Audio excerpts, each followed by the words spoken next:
अस्सलाम वालेकुम स्टूडेंट्स, मैं हूं मुस्तजाब हैदर, आपका फ़िज़िक्स टीचर। हम लोग पढ़ रहे हैं चैप्टर नंबर 10 और उसकी एक्सरसाइज के शॉर्ट क्वेश्चंस को डिस्कस कर रहे हैं। फर्स्ट 6 शॉर्ट क्वेश्चंस जो थे वो हमने अपने प्रीवियस लेक्चर में डिस्कस किए थे। जो एक्सरसाइज के रिमेनिंग शॉर्ट क्वेश्चंस हैं वो हम आज के लेक्चर में डिस्कस करेंगे। तो चलें वाइट बोर्ड की तरफ चलते हैं और अपने लेक्चर का आगाज़ करते हैं। स्टूडेंट 7th क्वेश्चन की तरफ चलते हैं। A magnifying glass gives 5 times enlarged image at a distance of 25 centimeter from the lens. Find by ray diagram the focal length of the lens. अब स्टूडेंट्स ये क्वेश्चन में आपने ज़हन में रखना है कि इसको हमने मैथमेटिकली सॉल्व नहीं करना बल्कि रे डायग्राम की मदद से सॉल्व करना है। अब क्या क्या चीज़ें बताइए। उसने कहा है कि हमारा जो इमेज बनता है वो 5 times enlarged है, यानी जो मैग्निफिकेशन है हमारे पास वो मैग्निफिकेशन 5 है। और जो डिस्टेंस है हमारे इमेज का जो लेंथ से है वो 25 सेंटीमीटर है। हमें स्टूडेंट्स पता है कि जो distance of image from the lens होता है उसे हम क्यू के साथ रिप्रेजेंट करते हैं। यहाँ पे क्यू की वैल्यू हमारे पास 25 सेंटीमीटर गिवन है, ये वैल्यू है हमारे पास यहाँ पे। अब स्टूडेंट्स अब अगर इसको देखें और रे डायग्राम से हम इसे सॉल्व करना चाहें तो कैसे कर सकते हैं। तो स्टूडेंट्स सबसे पहले हमें पता है कि इस केस में हमें स्केल भी बनाना पड़ेगा और इसको टू द स्केल सॉल्व करना पड़ेगा हमें इस क्वेश्चन को। स्केल स्टूडेंट्स हम कुछ इस तरह से बना लेते हैं। हमारे पास जो स्केल्स होते हैं जिन्हें हम पेपर में यूज करते हैं उसी के अकॉर्डिंगली लेट्स सपोज स्टूडेंट्स हम लोग कह लेते हैं कि हमारा जो 1 सेंटीमीटर होगा स्केल के ऊपर वो एक्चुअल के 5 सेंटीमीटर के बराबर होगा। तो स्टूडेंट्स अगर इसी चीज़ को सामने रखें तो हमारा फिर जो 5 सेंटीमीटर है वो 25 सेंटीमीटर कुछ इसके बराबर होगा। यानी जो हमारे पास यहाँ पे इमेज है जो कि 25 सेंटीमीटर के फासले पे मौजूद है, अगर हम उसको ड्रॉ करते हैं तो हम उसको 5 सेंटीमीटर के फासले पे बना सकते हैं। तो स्टूडेंट्स अगर इससे हम इमेज जो है इसकी जो डायग्राम आते हैं, जैसे मैंने आपको बताया टू द स्केल बनानी है, तो टू द स्केल डायग्राम कुछ इस तरह से हमें नजर आएगी। इस डायग्राम में स्टूडेंट्स आप देखें ये जो हॉरिजॉन्टल एक्सिस है, ये जो एक्स एक्सिस है, इस पे हम लोगों ने 1 2 3 4 एंड 5 ये यहाँ पे हम लोगों ने स्केल बनाए हुए। अब हर एक सेंटीमीटर जो है हमारे पास वो 5 सेंटीमीटर्स को रिप्रेजेंट कर रहा है। ये हमारे पास इमेज बना है और स्टूडेंट्स ये देखें इमेज का साइज जो है वो हम लोगों ने 5 सेंटीमीटर लिया, यानी जो लेंथ हमारे पास यहाँ से यहाँ तक है ये 5 सेंटीमीटर होगी स्केल के अकॉर्डिंगली। और ये 5 सेंटीमीटर बेसिकली जो है वो 25 को रिप्रेजेंट करेगा अगर हम उसको 1 सेंटीमीटर के बराबर रखें। लेकिन इस केस में हमने जो स्केल बनाया है वो एक्स एक्सिस के ऊपर बनाया है। अगर हम ये 5 सेंटीमीटर लेते हैं तो हमारी मैग्निफिकेशन 5 है, तो इसका मतलब है ये 5 सेंटीमीटर अगर है तो हमारे पास जो हमारा यहाँ पे जो आपको नजर आ रहा है ऑब्जेक्ट, ये ऑब्जेक्ट 1 सेंटीमीटर का होना चाहिए, फिर ही 5 टाइम्स मैग्नीफाइड हमें ये इमेज मिल रहा होगा। तो स्टूडेंट्स ऐसा करना है कि 1 सेंटीमीटर की यहाँ पे हमने इमेज बनाना है, ऑब्जेक्ट बनाना है, और फिर 5 सेंटीमीटर का हम लोगों ने इमेज यहाँ पे बना लेना है। और फिर क्या करेंगे, हमें पता है कि 2 लाइन्स ड्रॉ करनी है। यहाँ से हमने जो यहाँ पे ऑब्जेक्ट रखा था वहां से एक पैरेलल लाइन ड्रॉ करेंगे जो इस जगह तक लेके आएंगे। ये जो पॉइंट स्टूडेंट्स हमें इस जगह पे मिल गया, हमने अपने इमेज को जो यहाँ पे बनाया था वहां से बिल्कुल एक सीधी लाइन के साथ मिला देना है और ये आगे चलते चलते जिस पॉइंट पे आ जाएगा वो ये जो पॉइंट हमें मिलेगा ये है बेसिकली स्टूडेंट्स हमारे पास प्रिंसिपल फोकस यानी फोकल लेंथ का पॉइंट। तो हमें जो यहाँ पे इस डायग्राम से मेजर करना है वो यहाँ से लेके यहाँ तक के फासले को मेजर करना है। तो स्टूडेंट्स ये बड़े ध्यान से हमने मेजर करना है क्योंकि ये स्केल के अकॉर्डिंगली होगा। और अगर आपने इसी तरह का स्केल बनाया होगा तो जब आप इसे मेजर करोगे ये ओ से लेके एफ तक के फासले को, तो स्टूडेंट्स ये अप्रॉक्सीमेटली आपको मिलेगा 1.25 सेंटीमीटर।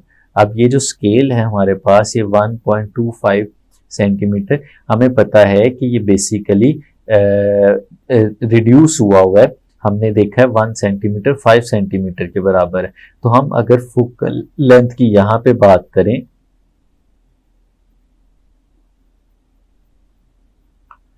तो स्टूडेंट्स हमारी जो फोकल लेंथ यहाँ पे आएगी वो f आएगा किसके बराबर, 1.25 और इसे हम लोग मल्टीप्लाई कर देंगे 5 के साथ। तो स्टूडेंट्स ये हमारे पास आंसर आ जाता है कुछ 6.2 सेंटीमीटर। ये विद द स्केल जब हम लोग इसे मेजर करेंगे तो ये स्टूडेंट्स हमारे पास यहाँ पे फोकल लेंथ मिलेगी।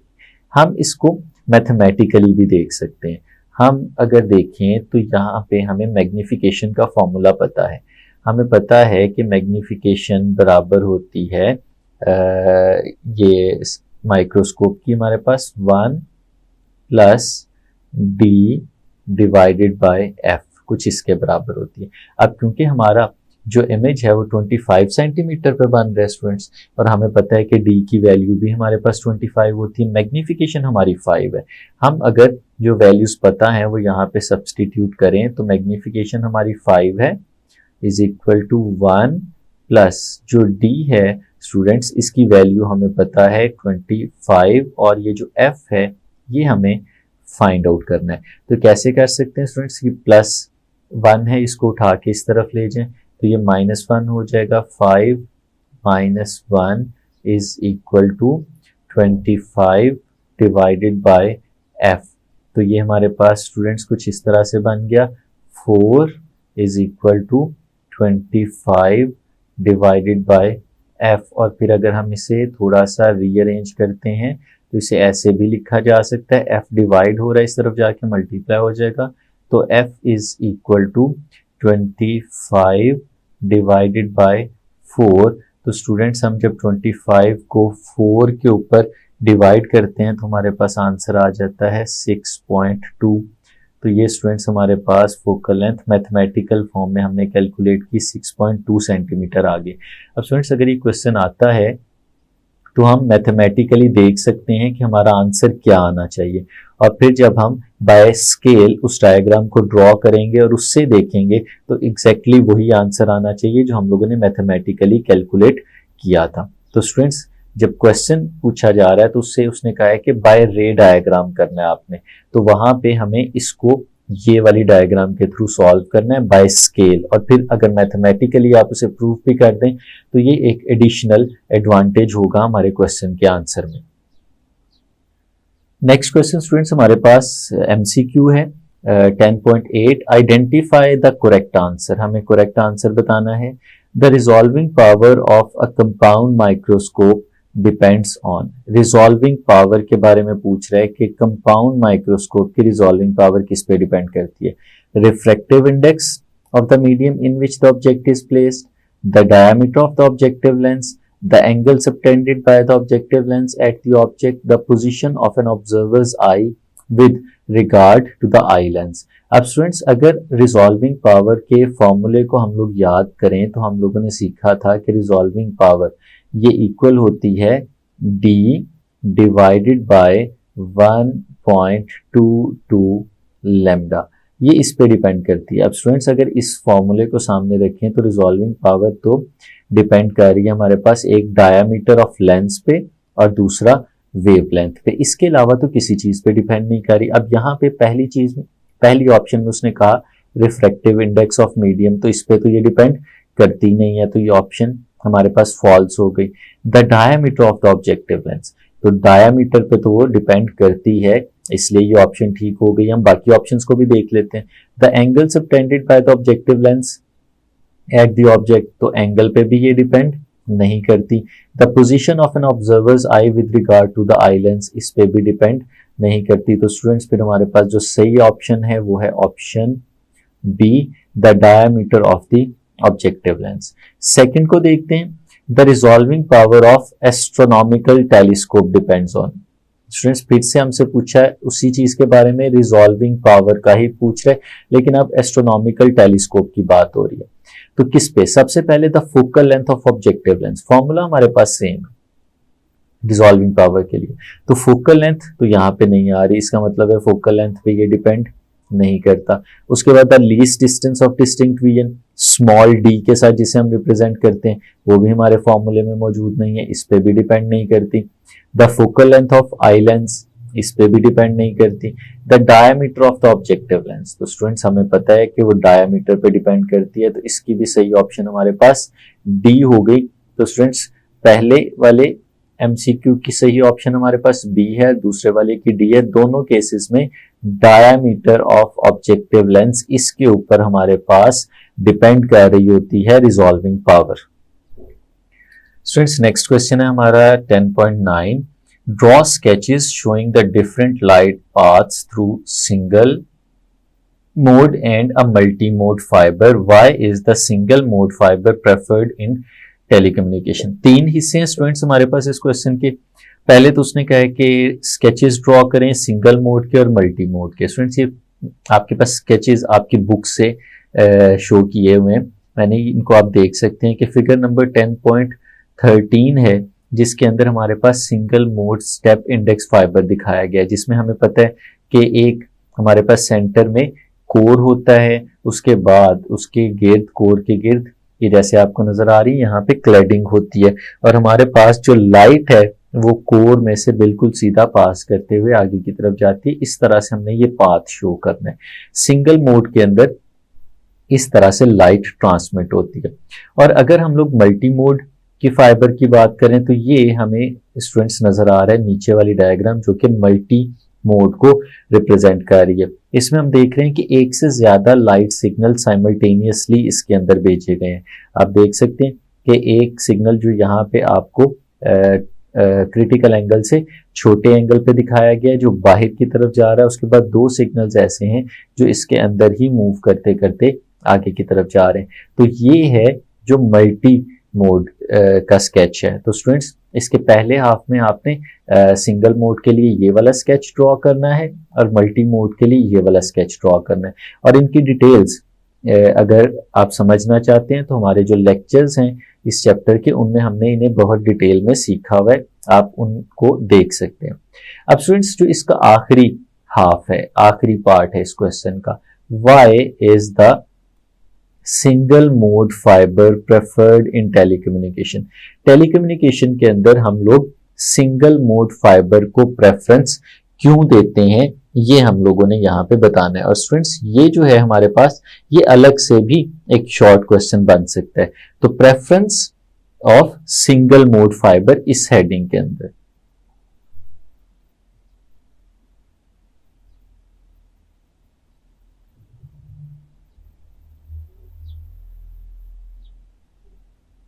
preference of single mode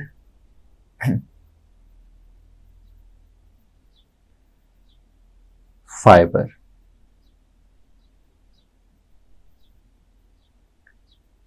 तो स्टूडेंट्स जब हम ये आर्टिकल पढ़ रहे थे तो हमने उस वक्त कुछ एडवांटेजेस देखे थे इन सारे टाइप के फाइबर्स के, और सबके डिसएडवांटेजेस भी देखे थे। अब ये सिंगल मोड फाइबर जो है, अब हमने पढ़ा था कि single mode fibre single mode क्यों कहलाता है और इसमें लाइट ट्रांसमिट कैसे होती है। तो हमने पढ़ा था कि इसके अंदर हम एक स्ट्रॉन्ग मोनोक्रोमैटिक लाइट जो है वो भेजते हैं। मोनोक्रोमैटिक लाइट का सिग्नल जाता है इसमें। अब स्टूडेंट्स अगर मोनोक्रोमैटिक सिग्नल जाएगा तो मोनोक्रोमैटिक सिग्नल के डिस्पर्स होने के चांसेस ना होने के बराबर होते हैं। तो इसका मतलब है कि ये मोनोक्रोमैटिक सिग्नल होने की वजह से इस ऑप्टिकल फाइबर में डिस्पर्शन कम होगी। इज लेस, इसमें बहुत थोड़ी डिस्पर्शन होगी। तो डिस्पर्शन लेस होने का क्या मतलब है कि हमारा सिग्नल ज्यादा अच्छे अंदाज में ज्यादा डाटा लेके आगे तक जा सकता है। तो स्टूडेंट्स दूसरा इसका एडवांटेज फिर इसी से रिलेटेड है कि इसको हम लोग यूज कर सकते हैं लॉन्ग डिस्टेंसेस के लिए। तो स्टूडेंट्स मोनोक्रोमैटिक लाइट होने की वजह से हम इसमें कम डिस्पर्शन देखते हैं और उस कम डिस्पर्शन की वजह से ये लॉन्ग डिस्टेंसेस में सिग्नल ट्रांसमिशन के लिए इस्तेमाल होता है। ये हैं इसकी प्रेफरेंसेस टेलीकम्युनिकेशन के अंदर। नेक्स्ट स्टूडेंट क्वेश्चन है हमारे पास 10.10, how the light signal is transmitted through the optical fibre. Optical fibre में लाइट सिग्नल कैसे ट्रांसमिट होता है। तो स्टूडेंट्स हमने देखा था ऑप्टिकल फाइबर की बेसिकली दो तरह की ही टाइप्स हैं। एक वो टाइप होती है जिसमें हमारे पास एक स्टेप इंडेक्स बना होता है, और एक वो टाइप होती है जिसे हम ग्रेडेड इंडेक्स कहते हैं, जिसमें हमारे पास जो रिफ्लेक्टिव इंडेक्स है वो ग्रेजुअली चेंज होता जाता है। यहाँ पे हमारी बुक की दो फिगर्स हैं जो यहाँ पे दिखाई गई हैं।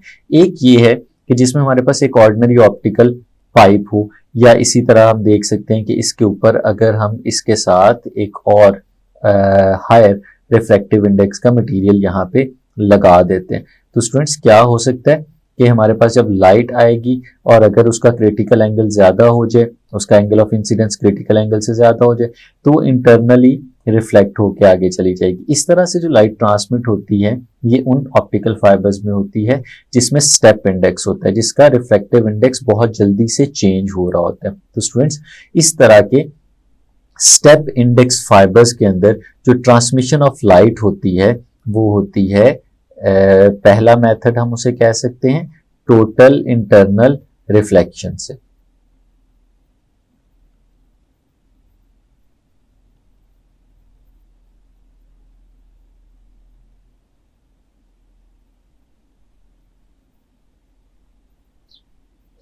और स्टूडेंट्स ये याद रखने वाली चीज है कि ये कहां पे होगा, जहां पे हमारे पास स्टेप इंडेक्स फाइबर होगा।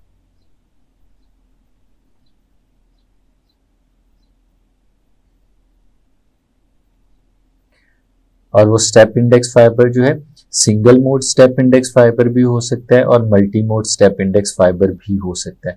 और दूसरा जहां पे हमारे पास ग्रेडेड इंडेक्स फाइबर होता है। अब ग्रेडेड इंडेक्स फाइबर के अंदर अगर हम लोग देखते हैं, जो हमें नीचे वाली फिगर ये नजर आ रही है कि इसमें क्या होता है, क्योंकि रिफ्लेक्टिव इंडेक्स बदलता जा रहा होता है तो जो लाइट है वो कंटिन्यूअसली बेंड होती चली जा रही होती है, और फिर अल्टीमेटली उसको जरूरत नहीं रहती टोटल इंटरनल रिफ्लेक्शन की, और वो अंदर ही बेंड होकर उसके अंदर मूव करती चली जाती है। ये चीज, ये फिनोमिना हम लोगों ने सीखा था कंटिन्यूअस रिफ्रैक्शन के नाम से।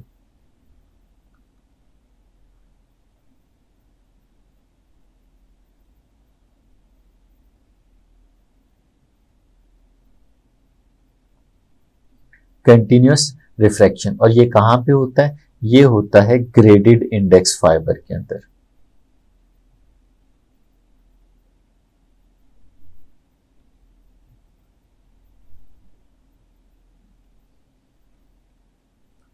तो स्टूडेंट्स फिर ये चीज हमें याद रखनी है कि सिग्नल ट्रांसमिशन दो तरह से होती है, टोटल इंटरनल रिफ्लेक्शन से या कंटिन्यूअस रिफ्रैक्शन से। टोटल इंटरनल रिफ्लेक्शन से होगी जहां पे स्टेप इंडेक्स फाइबर होंगे, और कंटिन्यूअस रिफ्रैक्शन से होगी जहां पे ग्रेडेड इंडेक्स फाइबर होंगे। स्टूडेंट्स नेक्स्ट क्वेश्चन देखते हैं 10.11। हमारे सामने लिखा है how the power is lost in optical fibre through dispersion. Optical fibre में डिस्पर्शन के थ्रू पावर लॉस कैसे होती है। स्टूडेंट्स पहले आप ने ये चीज सीखी है इस चैप्टर के अंदर कि पावर लॉसेस जो हैं, जो लॉस इन पावर है, वो और भी मेथड्स हैं और भी रीजंस हैं जिनकी वजह से होती है।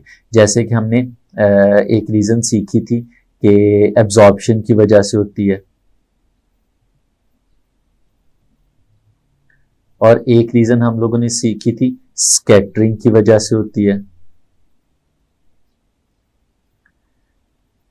यानी अगर हमारे पास इम्प्योरिटीज मौजूद हों तो इम्प्योरिटीज जो हैं वो कुछ लाइट को एब्जॉर्ब कर सकते हैं, या ग्रुप ऑफ एटम्स जो होते हैं वो स्कैटर कर सकते हैं, तो इन दोनों की वजह से पावर लॉस हो जाती है। और इसके साथ साथ एक और मेथड भी है पावर लॉस का जिसे हम लोग डिस्पर्शन कहते हैं।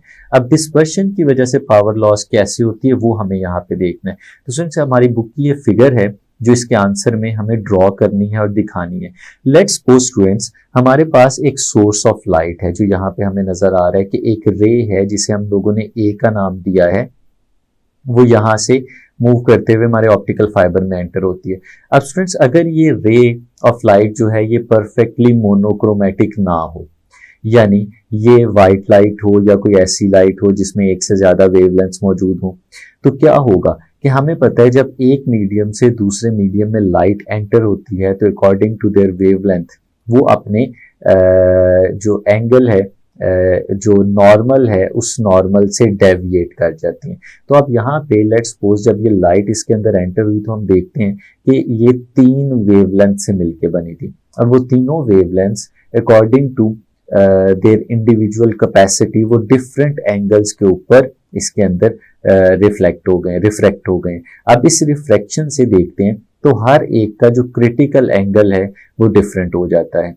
तो ये डिफरेंट एंगल्स पे रिफ्लेक्ट होती हैं और फिर आगे मूव करती जाती हैं। ये हो तो स्टूडेंट्स टोटल इंटरनल रिफ्लेक्शन रही है, लेकिन चूंकि ये लाइट मोनोक्रोमेटिक नहीं थी इसलिए ये अपने कॉन्स्टिट्यूएंट्स के अंदर अलग अलग हो गई है और वो कॉन्स्टिट्यूएंट्स अलग अलग जा रहे हैं। अब यहां से हम ये एक चीज देख सकते हैं कि हर एक कॉन्स्टिट्यूएंट का जो पाथ है उसकी लेंथ डिफरेंट है। हमारे पास जो λ1, λ2 और λ3 नजर आ रहा है ये डिफरेंट पाथ्स पे ट्रेवल कर रहे हैं और जब ये सिग्नल दूसरे एंड पे पहुंचेगा तो हर एक जो हमें नजर आ रहा है वेवलेंथ वो डिफरेंट टाइम पे वहां पे पहुंचेगी। तो डिफरेंट टाइम पे वहां पे पहुंचने का मतलब ये है कि हमारा जो सिग्नल है वो हमें डिस्टॉर्टेड फॉर्म में वहां पे मिलेगा, क्योंकि यहाँ पे जो सिग्नल आया था उसमें सारी वेवलेंथ्स इकट्ठी थी, लेकिन जब एंड पे मिलेंगी तो सारी वेवलेंथ्स डिफरेंट जगहों पे हमें मिल रही होंगी और डिफरेंट टाइम पे वहां पे पहुंच रही होंगी। तो हमारा जो सिग्नल है वो डिस्पर्स्ड फॉर्म में होगा और हमारे पास वहां पे डिस्टॉर्टेड सिग्नल मिल रहा होगा। तो स्टूडेंट्स ये तो आपको समझ आ गया कि एक मोनोक्रोमेटिक ना होने की वजह से डिस्पर्शन होती है। तो स्टूडेंट्स इसका हम पहला पॉइंट यहाँ पे लिख सकते हैं कि डिस्पर्शन की वजह से जो पावर लॉस होता है वो किस वजह से होता है? Dispersion occurs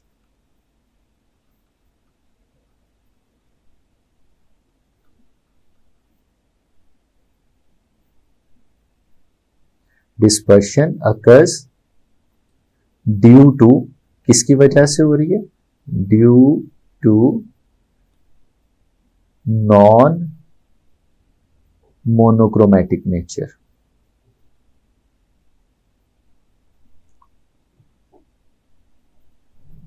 मैटिक nature of light. Students ये होगी उस वक्त ही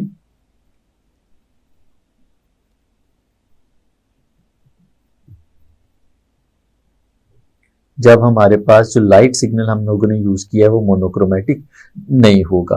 और फिर होता क्या है इसमें? ये होता है कि डिफरेंट वेवलेंथ्स के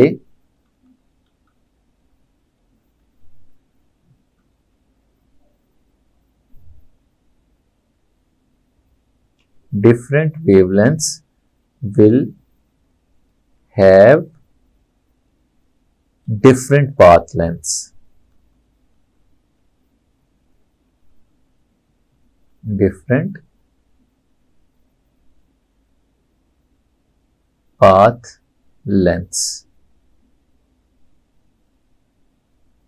उनकी पाथ लेंथ्स डिफरेंट हो जाती हैं और इस वजह से डिस्पर्शन हो जाती है। अब क्वेश्चन ये उठता है कि इस डिस्पर्शन को हम लोग कम कैसे कर सकते हैं? तो स्टूडेंट्स बहुत आसान सा है। हमें नजर आ रहा है कि डिस्पर्शन तो सिर्फ उस वक्त हमारे पास यहाँ पे होगी जब हमारे पास टोटल इंटरनल रिफ्लेक्शन हो रही, यानी हमारे पास स्टेप इंडेक्स फाइबर है।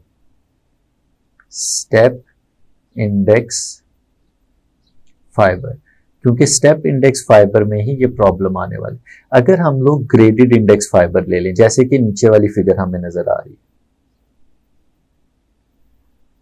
Graded index fibre. तो स्टूडेंट्स ग्रेडेड इंडेक्स फाइबर में क्या होता है कि देखिए ये वेवलेंथ्स अलग अलग तो होंगी, लेकिन क्योंकि इन्होंने कंटिन्यूस रिफ्रैक्शन से ही मूव करते जाना है तो अल्टीमेटली ये फिर एक ही पॉइंट पे आके ज्वाइन हो जाएंगी और अलग होने के बाद हर दफा ये एक पॉइंट पे मिलती जाएंगी और जब दूसरे एंड पे हमें सिग्नल मिलेगा तो ये दोबारा से ज्वाइन हो चुकी होंगी। तो जो डिस्पर्शन इफेक्ट है इसकी वजह से जो सिग्नल लॉस होता है उसको हम लोग कम कर सकते हैं अगर हम स्टेप इंडेक्स फाइबर की जगह पे ग्रेडेड इंडेक्स फाइबर को यूज कर लें। तो ये था स्टूडेंट्स हमारे पास आज का लेक्चर, जिसमें हम लोगों ने चैप्टर नंबर 10 की एक्सरसाइज के तमाम जो शॉर्ट क्वेश्चंस हैं उनको डिस्कस कर लिया। उम्मीद है आपने अच्छे से समझ लिए होंगे। आज के लिए इतना ही, इजाज़त दीजिए। अल्लाह हाफ़िज़।